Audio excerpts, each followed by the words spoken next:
Hello everyone, Nathan P. Butler here, and this is the fourth episode in our new viewer Q&A series. I had done previous Q&As in the mini Q&A series, the Nobility of the Butlerniverse, the top tier of my Patreon back when I had a Patreon. I had their own series of Q&A episodes that were kind of long form, and then I had Q&A videos as part of From the Star Wars Home Video Library. But it had been a while since I'd done any of those, so I eventually just decided to relaunch by combining them into this viewer Q&A series. So this is the fourth video of that series. I'll be using the questions posted underneath the third video in the series, and that is the way that these will always work. For the next video in a series, I will always grab questions from the comments of just the most recent previous video in the series up to the time that I record. I'm recording on October 1st, so I'm using any questions posted under Q&A number 3 posted by the time that I am recording. If you would like to have some questions in the fifth video in this series, or 6, depending on how many I get, then make sure to post them in the comments for this fourth video. But I do not go back and look at ones beyond that most recent previous one for questions. So it does help if you're going to post a question to double check that it is the newest video. You can do that by going to my channel, clicking on videos, and just looking at them as they've been released to see if there's any in this particular series more recent. Or you can check the playlists, for example. This time we do have a few questions here. It's not nearly as many as last time, or it won't be as long an episode as last time. My hope is that if I do these more frequently, then they'll be shorter because there'll be less questions to hit each time. So our first message with questions here comes from CJB Studios, who says, I've been a pretty big fan of this series ever since I saw episode 98.1, talking about the THX demo discs. Speaking of which, before The Force Awakens was officially released on home video, were you one of those people who thought it would be THX certified? For me, it was kind of a mix of both, because on one hand, I was hoping it would happen, but on the other hand, I knew it wasn't going to, since THX certification on home video at this point was pretty much long dead. The reasoning behind this question is because, in my opinion, watching a Star Wars movie without the THX logo playing before it just isn't the same. The next question is a follow-up to the first one in regards to THX, because I remember seeing pictures of the bootleg 5-star collection DVD releases of the original trilogy that had the THX logo on the front cover. Did they have a THX trailer that came with it, even if they were just Laserdisc rips of either the special edition or definitive collection releases? Also, since you said that there were silver versions of them as well, did that mean that they would have been full screen with the gold ones being widescreen? And while on the topic of bootlegs, did you know that there were some bootleg DVD releases of Revenge of the Sith that came out on May 20th, 2005 during its theatrical run, such as the infamous Backstroke of the West version? So multiple questions there. So first off, honestly, when it comes to THX certification, I usually don't think about it. I'm actually kind of fascinated by this because we've got some questions over the years from multiple people about, does this have this THX trailer? Which THX trailer is it? And so on. And I've never really understood and didn't realize until I was getting those questions that there is sort of a fandom around THX itself. The THX branding, the trailers, the certification, the deep note stuff. I never really knew that was a thing, and I still don't quite understand the nature of that thing. So I wonder if somebody could explain to me, what is the fascination with the THX logo? What does it signify to you? Do you collect things that have specific THX trailers on it, or maybe THX like reels or something from theaters? What is it that drives that? It's not even really collecting, I guess, it drives that fandom. I would be curious to know that. Just as I'm sure someone would look at this stuff and be like, what in the happy hell is this man doing? Why does he have all those Star Wars home video releases? I'm curious about the fandom around THX, because it's not something that I'm particularly aware of much. So honestly, I don't think it ever would have crossed my mind to even think about whether there'd be anything THX related on anything with the new films at all. It was just kind of a thing back then. Right? And I kind of knew about what it was, why it was there, why the branding was there, and what the branding meant, and that, yeah, we'd see the branding on a lot of stuff. But beyond that, I don't think I really tend to give it much of a second thought.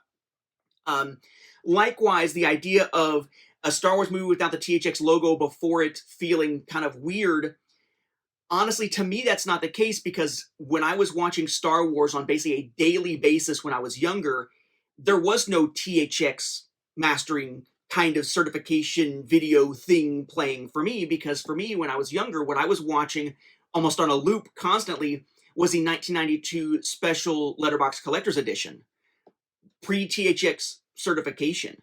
So for me, the THX thing was just something to fast forward through to sit through, like, come on, get to the movie, get to the movie, get to the movie, once it actually existed on the films, rather than something to marvel at in its own right. Like, to me, a Star Wars movie doesn't start with the THX sound.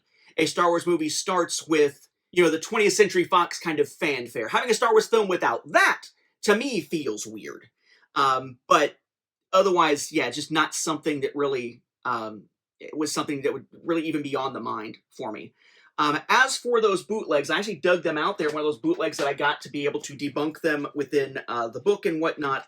So let's talk about these, right? So we have A New Hope, which on the DVD itself it calls The New Hope.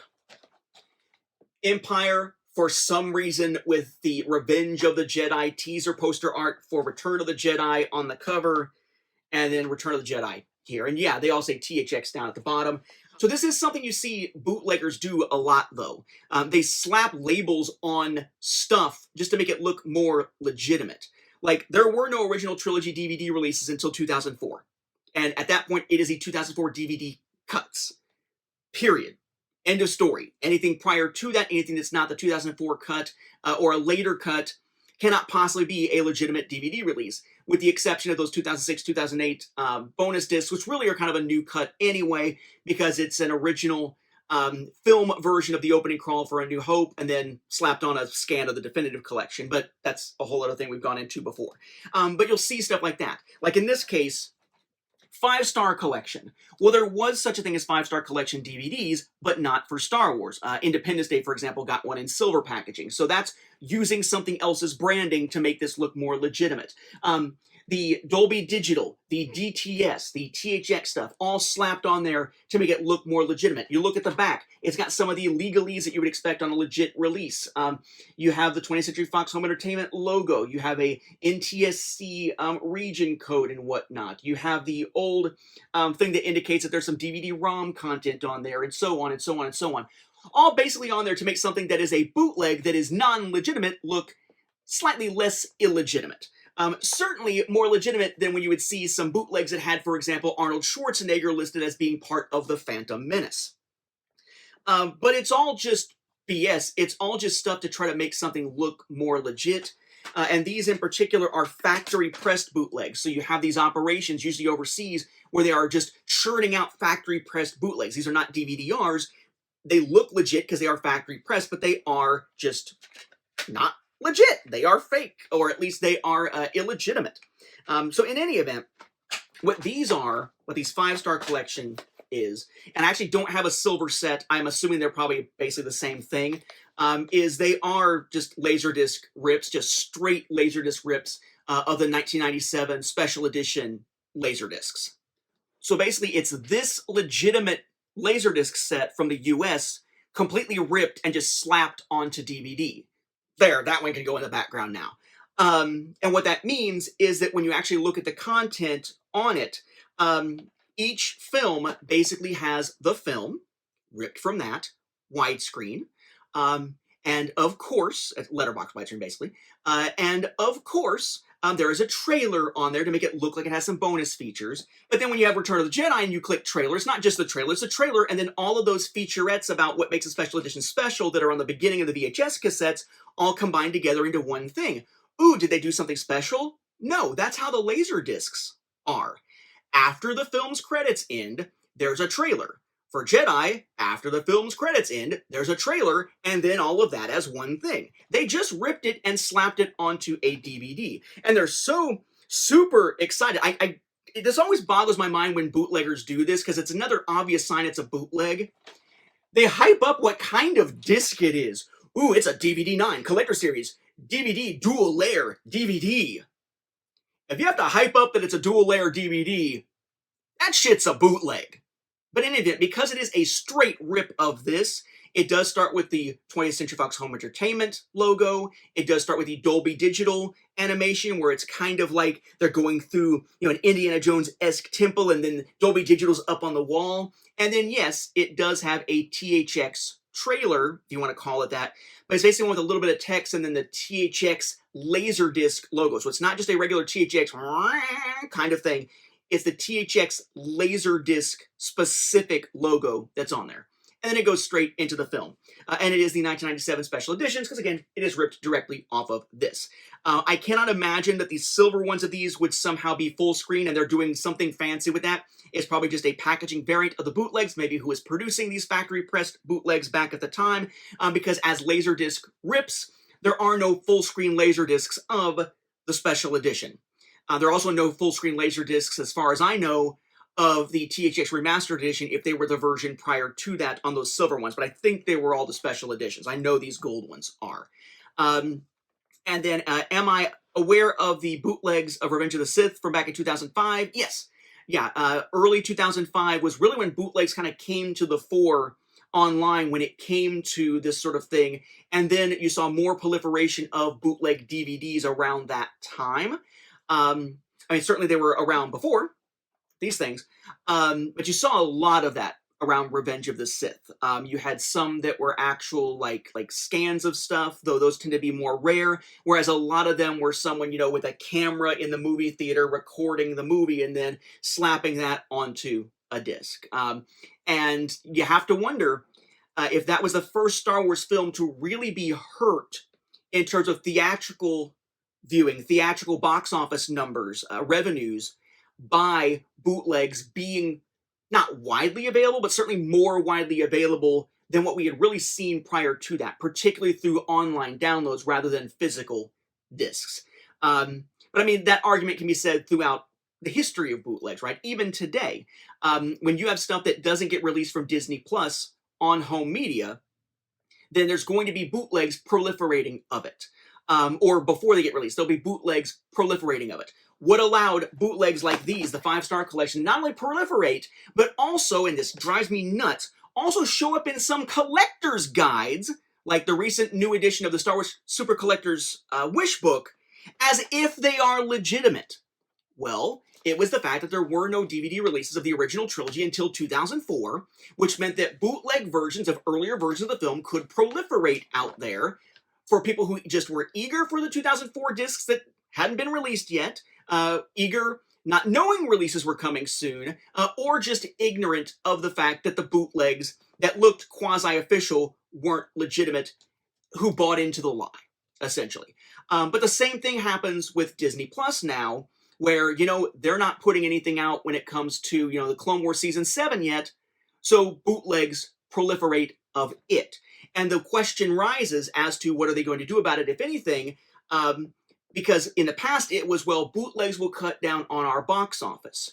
These days, is there enough revenue being pulled in by bootlegs of Disney Plus stuff to harm Disney Plus subscription numbers and revenues that way? I'd be curious to see some kind of study done on those two eras of bootlegs and the impact they had on the creators and their revenues. And how that might compare with Disney Plus. Which one hurt them more, bootlegs or suspending Jimmy Kimmel for a couple days? The next question comes from Michael Burgett, I hope I'm saying that correctly, who asks, you may have covered this somewhere else, but how do you order your movies on your shelves in the background? So it's kind of a functional thing for the most part. There's not a ton of logic to it. I try to keep similar things together so they're easy to find, and put things on shelves so that I can have 2 layers of content to actually fit everything in here. So thematically, these shelves here, these 6, are basically, well, at least 5 of them are the new films. So that top left one here is primarily all Force Awakens. Then that's Rogue One, Last Jedi, Solo, and then Rise of Skywalker. But you notice with these, there's not as much stuff. So some of the stuff in front of them aren't those specific films. Then I got Clone Wars mostly chunked over here and a little bit down here. Black Border stuff over here. Other animated stuff here. Trilogy and a complete saga and whatnot sets here. Some Ewoks and droids over there. This far corner over here that you can see is some UK VHS stuff. The bottom off-screen tends to be the oddball stuff, like a bunch of Spaceballs stuff, Family Guy parodies, Robot Chicken. On this side, whoa, it tends to be mostly UK stuff on this shelf, and then in front of it, just box set type stuff here. These are the long boxes, the anti-theft long boxes, and then what's now here tends to be Disney Plus series. some BCDs and whatnot. This is mostly non-US Black Border era stuff, Disney 100 and Skywalker Saga. Top shelf is some big Japanese sets in the back, and then the Clone Wars sets that include DVDs in them. Box set bricks of VHS. VHS in the back, and then those releases the US never got of trilogy sets fairly recently in the front, plus some limited run game stuff. Random VHS stuff. Behind this, get out the way. We've got some Trivial Pursuit and other board game stuff with DVDs in it. The bottoms down here that you can't really see, that's Laserdiscs, and then other big stuff like VHD, CED, and whatnot. Side shelves are just like random stuff, whatever. The closet over here that you cannot see, that is where basically I have boxes of like duplicates, boxes of the bootlegs to use for debunking and whatnot, and all those action figure packs that we looked at to commemorate home video releases, and then my giant AFI Century Collection VHS set. Those 4 giant boxes are actually in our living room in the corner, covered by a blanket to be out of sight, out of mind, because there's nowhere to put them in here. So is there a rhyme or reason? Kind of, but it's more like, how can I keep similar stuff together in a place that'll actually hold it? And that's about it. And this back here, until about this point, is relatively organized, but this really isn't. This is just kind of like random stuff here. There's some Power of Myth stuff down there. And nothing really on these side shelves have much organization whatsoever because they're off screen. It's just however I can fit stuff in there. It basically has really come down to function over form, just being able to fit everything in here. With this stuff, I just try to make it so that it's something that looks neat in the background. And interestingly, I've had nobody ask me about that weird Complete Saga back there. What is weird about that Complete Saga up here? That's not Anakin. Who is that on the cover? Well, it is Anakin, but in front of it is actually a little thing my wife got me for Yoda Best Dad in the Galaxy. It's a little Mando with Grogu thing for like Father's Day or something. And I just found that it fits nicely over the Anakin Luke thing there in the background, and nobody has said a word yet. And usually people are very eagle-eyed, like, what's that item in the background, so I can track it down. And nobody said squat about Mando Complete Saga. I have failed in that regard. But yeah, not a whole lot of rhyme or reason to it for the most part. I mean, really just trying to make sure things fit. And when I do put stuff on the shelves that are going to be behind me when I record, I at least try to make sure it's something that makes sense to show when I'm recording, as being more Star Wars than some of the tangential stuff, the Star Wars adjacent stuff, but not really a whole lot of rhyme or reason to it. Then this question comes from Caleb, I hope I'm saying that correctly, Rogers, who asks, as you collect other country releases, do you go one step further and collect variations of the releases, or is that a rabbit hole you're not interested in? To clarify, I have 2 copies, official, of the US The Phantom Menace on DVD, and on the sleeve there are some variations like the gold on one is dull and the other is brighter. One has tight round corners and the other has wider corners. One has a brighter color on the front, back, and the disc on the other is duller. I have the same variations on my 2 US Firefly series box sets. So for the most part, when it comes to variations, I don't think of like color variations that may be printing differences and that sort of thing as particular variations to collect.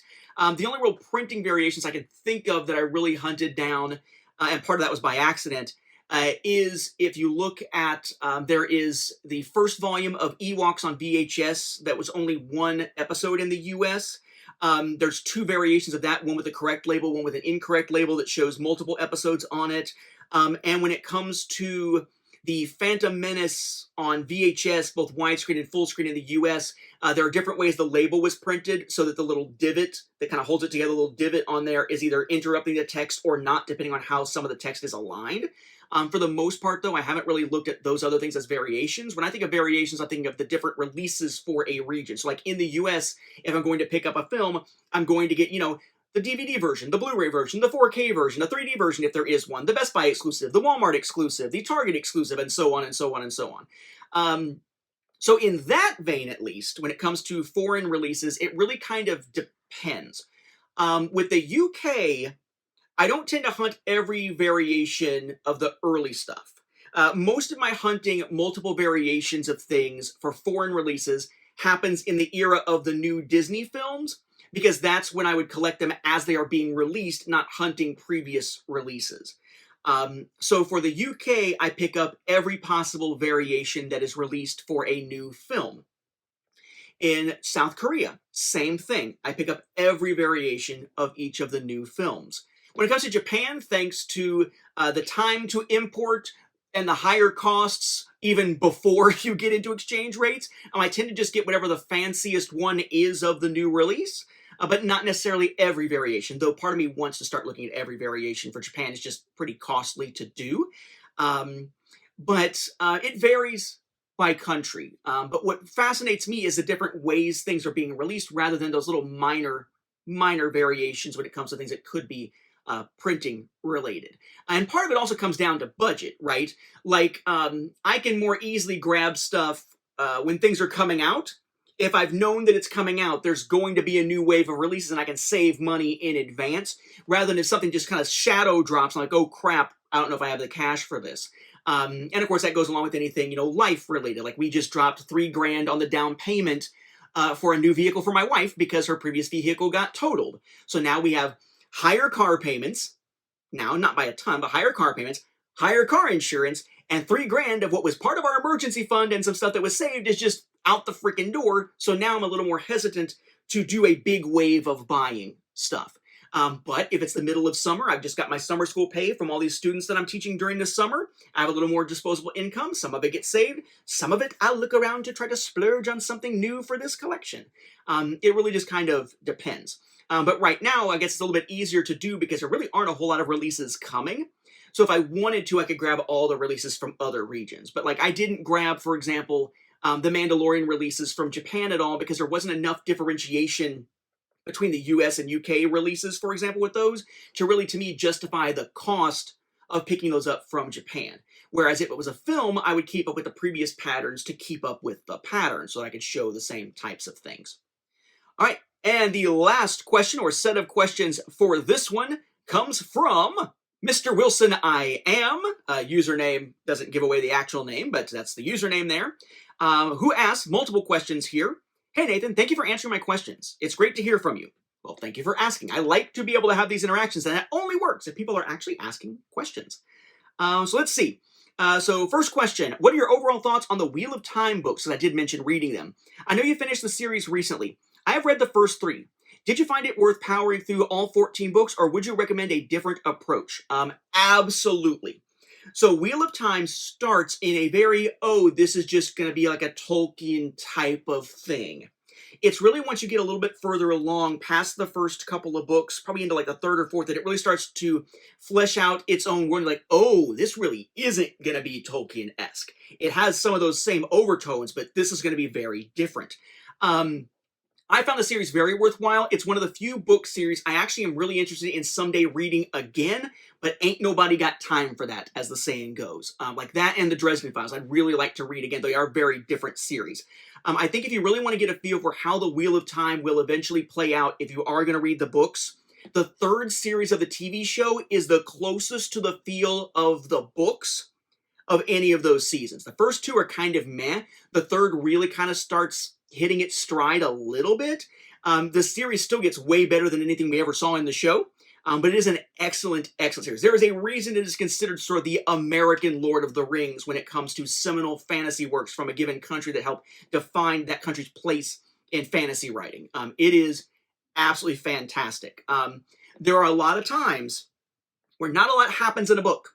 There's sort of the slump that people talk about within those books, but that slump is a lot of character development. That slump is a lot of world building that will eventually wind up paying off during this darker period within the storytelling. So if you can stick with it and read the whole thing. I would wait to read the prequel book, which I think is called New Spring. I would wait to read that until when it was published. So look at the publishing order, because in essence, some of the mystery of early in those books gets given away once you check out the prequel. Just like, the mystery of, wait, Darth Vader is Luke's father? What? Gets given away if you watch the prequels before you watch Empire, for example. But definitely one that I think is worth checking out. I am very glad that I took the time to read it, despite the fact it made me behind on reading everything else. If I could go back, I would do it again. When reading any book, do you prefer the physical book, an e-reader, or the audiobook? Definitely an e-reader at this point. And part of that is because a lot of it is reading while I'm going to sleep, or I'm reading while I'm trying to get my son to go to sleep, and I'm just kind of like hanging out in his room waiting for him to go to sleep so that if I don't, because if I leave the room, he's going to turn the light on and start playing, that kind of thing. So lots of times it is an e-reader type thing. I can keep a whole library there. It'll keep track of my place. It'll give me a sense of how much time is left in reading that chapter or that book to help me kind of focus. I much prefer that. And it takes up less physical space because physical space is very much at a premium here. So even Star Wars stuff at this point, I tend to read digitally, and that is the same for that, plus like comics as well. And when it comes to audiobooks, if it is something that I can just kind of listen while I'm mowing or something, it'll tend to be something I might pick up as an audiobook, but usually that's nonfiction stuff that I will listen to that way rather than fiction. It's either nonfiction, podcast, or music that I'm listening to while I am mowing or just kind of working around the house usually. The only thing that I would say is a recent Star Wars thing that relatively recent, that I would definitely recommend doing as audio rather than reading the physical book is Ian Desher's Shakespeare stuff, the William Shakespeare Star Wars stuff. They've only done audio versions, I think, of the original trilogy and Force Awakens, while there are book versions of all of them. They are fully cast and they are amazing. Granted, I am a Shakespeare nerd to some degree. I'm not super versed in Shakespeare, but the ones that I really get into, like Hamlet, Romeo and Juliet, to an extent, Julius Caesar, Macbeth, those plays, I will tend to listen to the audio versions of because I have the fully cast Archangel Shakespeare CD set, and they are amazing, fully cast. And to me, understanding Shakespeare in the way that it's written is a hell of a lot easier when you are listening to it because of the inflection. If it's really well performed, the inflection, the tone of voice, the breaks in speech, that really does a great job of making you understand what's being said and appreciate the beauty of the way that it's written and the choices of how the language flows, rather than, to me, reading it off the page. But even then, if I was reading those physically, even though I do have the physical books, I'd probably want to be reading it on an e-reader to keep track of stuff. But for me, for those, it's audio all the way. All right, next question. Do you play video games? We talked about video games on the last of these. Do you play video games on a harder difficulty setting or an easier difficulty setting? And why? Now, I enjoy playing video games, but as an adult, I find personal time continuing to shrink, so playing on an easier setting tends to help me progress through the game more quickly. I think for me, it is a polarization thing. If there is an easier setting, screw it. Put on the easier setting. I want the experience. I want to enjoy the game. I want to have fun seeing the story. I don't have a heck of a lot of time to play, so I don't want to have a lot of setbacks. Just let me play and enjoy the tale that I am experiencing here. In fact, sometimes it's a little bit odd to me when a game doesn't have difficulty settings. Like I think Chronos: A New Dawn that I'm playing now doesn't have difficulty settings, I think. But just playing through stuff that doesn't have a difficulty setting feels odd to me. I just want to play through quickly. That said, the other side of this is I really enjoy Souls-likes these days. So for most games, give me the story. I'm playing on the easier mode. Let's just play. Oh, this is a cool story. I enjoy this, especially with these games that last hours and hours and hours and hours and hours. On the flip side to it, if I really want to get in and feel a challenge, I'm not going to just set the difficulty level higher on some other game. I'm going to jump into Bloodborne. Like I just recently platinumed Bloodborne and got through all of its DLC and everything. I'm going to replay Lies of P, which I really want to do sometime soon. I love that type of stuff. The Dark Souls remake was fantastic. I'm currently playing the first Berserker Kazan, which is another Souls-like type game, although that one does have difficulty settings and whatnot that you can use. But it's kind of the opposite. Like, if it's meant to be a game that is meant to be a tactical, difficult game where it's really about skill, like the Souls-likes, give me that and give me that challenge, because that's what I'm playing it for. Anything else? Give me the best efficient use of my time, give me something that is fun to play, and that I can experience a story, which usually means normal or an easier mode, just to be able to make sure I get through it, especially if I'm playing multiple games at the same time and trying to get through a lot of stuff, which is usually how it works. And then last question here, how do you make time to enjoy movies, TV shows, video games, board/card games, create content on YouTube, and work a full-time job while being a husband/father? Do you have any advice to share on how to prioritize your time between work, family, and your own interests? I feel like I don't, but I guess I do at times. So for me, part of it is that I am fortunate in what my job is. I have a job that has me on call effectively 12 hours a day on school days, 8 in the morning to 8 in the evening. 12 hours on call. With the idea being that it's supposed to be an 8-hour job, but you don't know when students will need you during those 12 hours. So you'll probably work about 8 or more each day, but you'll have dead times that may vary from day to day. The way we handle that, because I teach fully online for an asynchronous program, is that when students need something or a parent reaches out or whatever, we have a 3-hour turnaround time within our business hours for whatever someone needs. So if I need to take like an hour to do something like pick my son up from school and grab food, I can do that as long as I'm still responding within that 3-hour turnaround. Something like this, recording or playing a board game or something, I can work into my day because if I'm not like based out of a school that day or having meetings that day, like because we do rove around to the different school buildings and whatnot from time to time to check in with students and check in with counselors and stuff like that. And we do have meetings periodically. They're like 2 hours away in traffic from here. When it is a remote day where I'm actually working from home, what I can do is kind of split my attention. I can have a board game laid out over here that I'm playing, for example, and as soon as a student needs something, as soon as something pops up for me to grade, I stop, I turn to my work computer, I do that, I immediately am able to turn back to what I was doing before. So as long as I'm able to sort of multitask and switch my attention, I still can be one of the absolute fastest, best responders on our team, bar none, so to speak. I can still be amazing at what I do if I do say so myself. But at the same time, work in some time for stuff for me.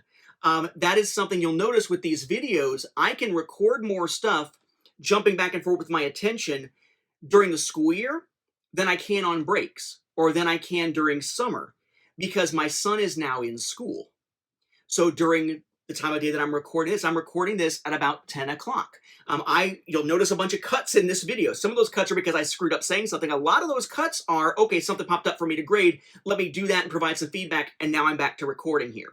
A video that may take, an hour to watch or half an hour to watch might take like 3 to 4 times that long to actually record, because it's what I'm doing in those dead moments while I am able to work. Like, if there's nothing for me to do, I'm going to use that time productively for me. But then as soon as there is something that I need to do for someone else, for a student, for a colleague, I'm right back to it. So part of it is just, I have a very different work environment than a lot of other people would. Outside of that, though, like say when my son wasn't in school and it wasn't that easy, for example, what we try to do is our schedule is set up such that there's sort of a designated me time, sort of. My wife works full-time pretty much every weekday. Sometimes even longer hours. On the weekends, there's usually a day where she spends time with her dad and running errands, doing all the other stuff for her that she needs to do or wants to do. And then on Sundays, typically we all eat lunch together. But then while my father-in-law and my wife are watching our son, that's time for me to step aside and do something for me, kind of close the door in the office and record something or play a game. Although, because that is the one time of the week when someone else is definitely able to watch him rather than me, that also gets broken into as well. Even my time isn't always my time, because if I need to mow, congratulations, that's what my time was for that week. I didn't get to do anything fun for me. I'm mowing the lawn, weed eating, and all that kind of crap. Or a couple weeks ago, I'm out there cleaning out the friggin' gutters and stuff like that. So it really kind of varies. That's why for me, recording is precious time. Playing a game is precious time. It's easier for me to play a game at night, because when I'm recording, I'm speaking, I might keep somebody else awake. Usually not my son. He is out like a light, but I might keep my wife awake if I was trying to do something late in the evening for recording. Though sometimes that does happen. But playing a game is usually okay, I have a choice between sleep or playing a game. I'm going to try to get in a game if I can't start, or if I can start before it's too late. Like if I can start playing a game by like 10 o'clock and I can be done by like 12:30, okay, I'll play the game and then go straight to bed. But if I can't start by about 10, screw it. I'm not probably going to have time to really get into it.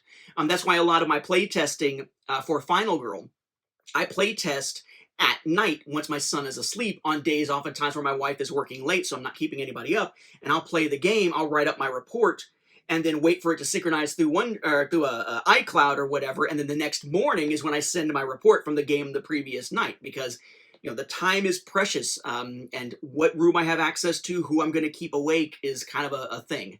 So most of what's allowed me to do stuff like Star Wars Home Video year by year, like recording these Q&As and getting back into this, has really been my son being in school and doing well now within school, unlike the first month where I was being called almost every day, now that he's in the specific class that he needs. And just the fact that my work life is very different with the model that we have. I wouldn't trade it for anything. It can be stressful being on call 12 hours a day because there's not that feeling of, well, I'll just go somewhere. I'll step out of the house for a little bit. Because to some way, there's like a feeling of kind of being chained to a place. But at the same time, it allows that kind of flexibility. And I have a lot of other projects that I work on for work. So for me, part of being able to say, you know what? It's a 3-hour turnaround. Nobody needs anything right now. I can sit down and record right now. Part of that is also on Saturdays when she is with her dad and it's just me and him. A lot of times I'm working on work stuff on my time during those hours to free up time during the school week. So suffice to say, it is a unique circumstance, I would say, with my job, but also being very, very strategic about when am I able to slip in time for me? How can I do stuff for work on my time when I can't be free to do other stuff and just use that time effectively so that I can clear time so that during the days I can do something for me. And it took me a long time to feel comfortable with that type of time management, but I think it has worked out really well over this last year or so. And still, my students get responses, the parents get responses from me faster than pretty much any other teacher in our program. So they're getting their needs met. I'm providing feedback on things that aren't required to have feedback. They're getting this great experience, I hope, from me. And yet, because of my style of managing that time, I'm able to do that without burning out, because I'm able to do some stuff for me that balances that time out and gives me that sense of personal fulfillment alongside the fulfillment that comes for doing good for them. But it is a lucky break for me in that regard. Being a parent, your life changes when it comes to your personal time basically twice, right? When your child is born, the personal time goes away. When your child goes off to school, your personal time, at least to some degree, comes back, if you have access to time while they are in school. And then I guess the next time is what? Empty nester time later on, but we're years away from that one. So with that, we will wrap this up. This did wind up a little bit longer than I anticipated, but not overly so, hopefully. So hopefully you enjoyed this Q&A. Again, if you want any questions answered in the next Q&A, put them in the comments of this one. If you want me to answer in the comments, make sure you say so, because otherwise I will assume you are asking for the next video of these. Again, thank you all for watching. Have a good one, and I will see you on the next of these Q&A videos.